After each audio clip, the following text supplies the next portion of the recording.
Hello, I'm Pastor Nanette Christofferson, and along with Pastor Steve Talmadge, we offer these short Bible studies on our lectionary readings. This week, our Old Testament reading comes from 1 Kings chapter 3, verses 5 through 12. We are in lectionary year A and Pentecost week 9.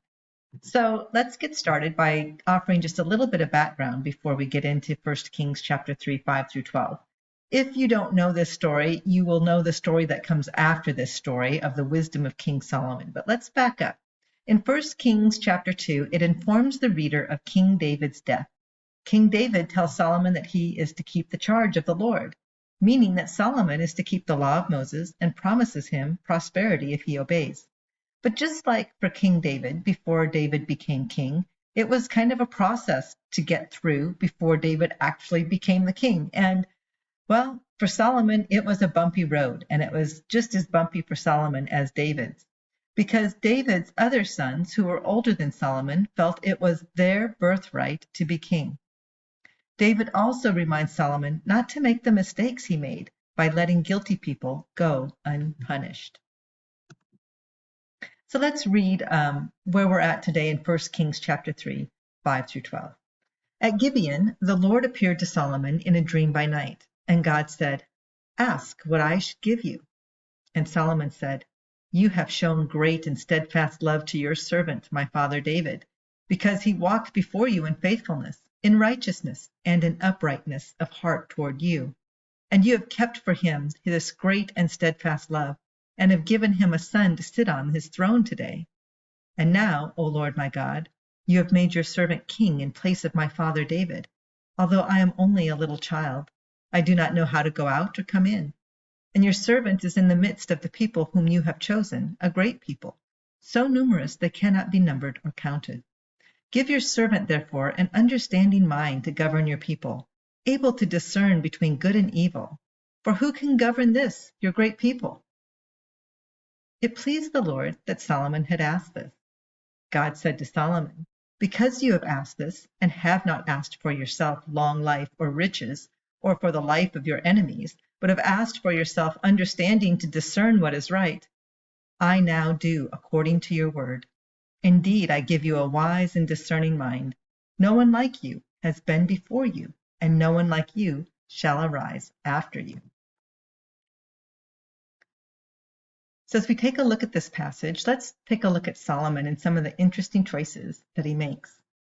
If we go back to 1 Kings 3, 1 through 4, reading that we didn't have as part of our reading, it offers us just a little more insight. Here we find out the following things in 1 Kings 3, 1 through 4. Solomon made a marriage alliance with Pharaoh, king of Egypt, and brought her into the city of Jerusalem while his house and the house of the Lord was being built. People were sacrificing at high places and not in Jerusalem. So one of the things Solomon does is marry someone who is not part of Solomon's people. And I don't think that that was something that probably made God real happy, because he's thinking more of alliances and politics rather than marrying one of his tribe.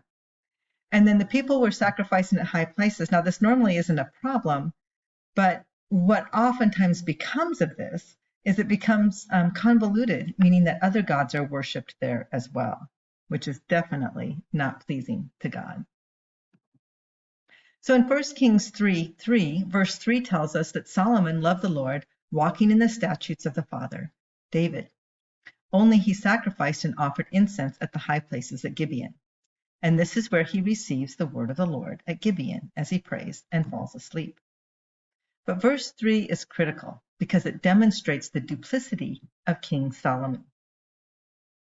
Biblical scholar Brent A. Strawn, in his 2015 commentary, writes, "On the one hand, the good Solomon loved the Lord, walking in the statutes of his father David. But on the other hand, the bad, only he sacrificed and offered incense at the high places. Such high places were almost always and strongly condemned whenever they are mentioned in the Old Testament. The people were sacrificing at the high places. However, in Hebrew, brach became because no house had yet been built for the name of the Lord. Well, we might be able to give Solomon a break on this one because the house of the Lord had not been built. But where else could he worship? Solomon in 1 Kings 3 clearly comes with the good as well as the bad, as verses 5 through 12 emphasize Solomon's better side. But Solomon's better side is prefaced by God's best side. Out of nowhere, it seems, comes the Lord's appearance to the king in a dream with the equivalent of a genie's wish. Of course, it isn't out of nowhere. Verse 3 mentions Solomon's adherence to the statutes of his father David, and verse 6 again mentions David, his faithfulness and righteousness, and God's steadfast love to David. God had posed the question in terms of Solomon, ask what I should give you. But instead of answering in those same terms like, I would like God, Solomon begins with God, you have shown. And with that, what God has done for David. And so Solomon quickly moves from God to God's benefits, to God's favorite, David. Solomon doesn't stop there, but lays it on thick. David is God's favorite for a reason, 3 reasons to be precise. He walked before God in faithfulness, in righteousness, and in uprightness of heart. But even that impressive Davidic resume is enveloped front and back by what God has done. Specifically, it has encompassed by 2 references to God's steadfast love.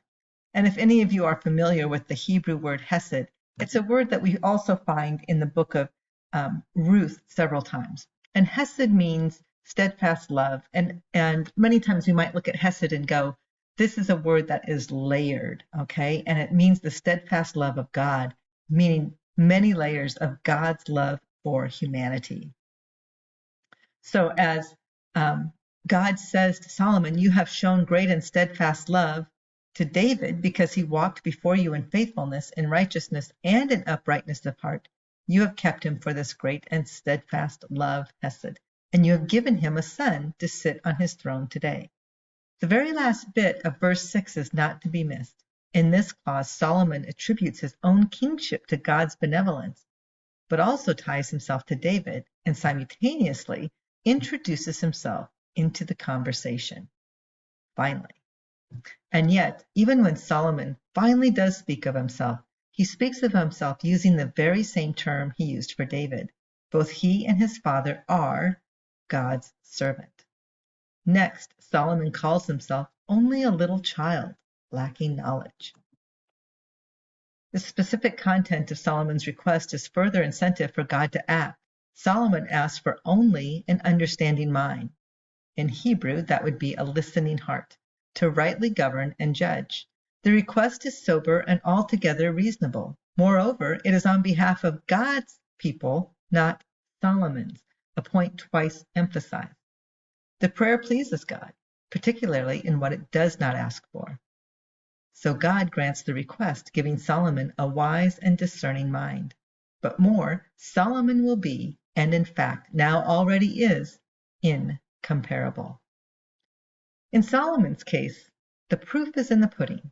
This dream leads directly to right worship and benevolent activity, not in Gibeon, but in Jerusalem before the ark of the Lord's covenant. If we were to continue on in this reading, Solomon's wisdom is put to the test right away when 2 prostitutes are brought to him, and both of them happen to have babies, and one of the prostitutes' babies dies, and the other one lives. And this is the story of where Solomon then says to take the other child and cut it in half. And he realizes, he says, the mother is the one who's like, no, keep the baby whole, and speaks out that, oh, it must be hers. And, you know, the wisdom of that decision or of that process is pretty interesting and pretty astounding to all who were in Solomon's court that day.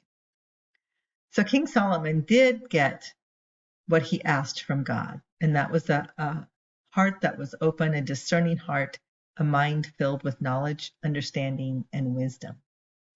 King Solomon has some good qualities as a leader and some that are not. What do you think was his downfall as a leader? Well, for me, one of the downfalls, I think, was all the harems he had, right? All the different women he had in his life. And I don't think that was totally pleasing to God is he had many marriages outside of his Jewish faith. And I think that that was probably a disappointment. I think eventually power got to Solomon's heart too. That so often happens with leaders. If our Creator asked you what you would want, what would you ask for? I think that reading this often makes me think about not asking for material things, right? What do I truly want God to give me? A heart that's clean, a mind that's clear, that sees God's kingdom in all different aspects. Things that some of the human things that keep me from seeing how God sees. But maybe you'd ask for something else. Maybe it would be health. We often like to lift up past leaders and put them on a pedestal. What are the dangers of that? If we take a look at our history, there's people that were in my history books in school that were really lifted up on a pedestal and really thought to be something maybe much more than what they were. And they were great, but then when you look at their personal lives, you see that they didn't exactly match up to what your expectations would be. And so I think that we have some dangers in that. And I think oftentimes what we realize is we're looking for Jesus. We're looking for Jesus in people and in our leaders, and that just doesn't happen. And it's important to be able to see that we all are sinners and we all fall short, like in our Romans reading, and we all need God's grace. So be thinking about that this week as you continue on, and maybe you'll have some time to keep reading in First Kings, because it is to me, it's a very exciting book. Well, I hope that you have some time to think about this. I hope you have some time to pray and have time to sit quietly with God. And I pray that you do. Whatever your week might look like, I ask for blessings upon it. Amen.